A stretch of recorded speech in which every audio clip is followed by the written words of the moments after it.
स्पर्श होतो तेव्हा हे रंग नकळत बोलू लागतात. ते आपल्याशी काय बरं बोलतात हेच आपण पाहूया पुढील नाटकात, ज्याचे नाव आहे रंगा रंगारी कोणता.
कारखान्यातील घाण पाणी नदी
पेन्सिल काय घेतले? माझा रंग का घेतलास? काल माझ्या बॅगेतला पेन घेतलेलास तो दे. काल माझ्या बॅगेतला शॉर्पनर काढलेला ते दे. पेन दे पहिला. माझं शॉर्पनर दे. तो चित्र बघ कसं आहे. अरे तुझं बघ कसं काढलंय ते.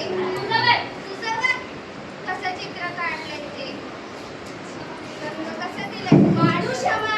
काय गडबड चालली रे तुमची? तुम्ही तुमच्या चित्र रंगवता की भांडतात आपापसात? आई तू त्याला सांग ना, तोच माझी खोड काढतोय. मी कधी तुझी खोड काढली? आता कसं काढली? असं चित्र काढते आणि तसंच रंग देते. बघू बरं तुमचं चित्र. हे बघ आई. आई मला सांग, आबा लाल रंगाचं असतं का? आई तू मला सांग, नदी राखाडी रंगाची असते का?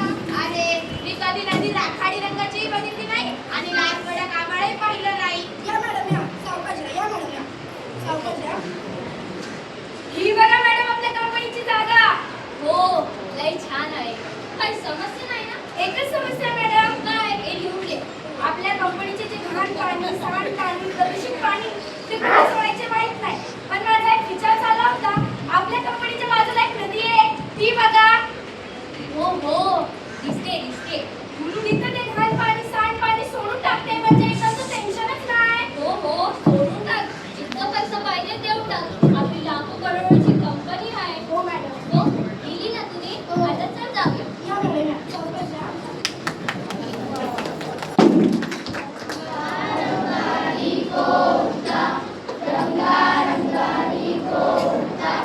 रंगा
एकत्र येऊ. एकोप्याने राहील प्रगती होईल. एकत्र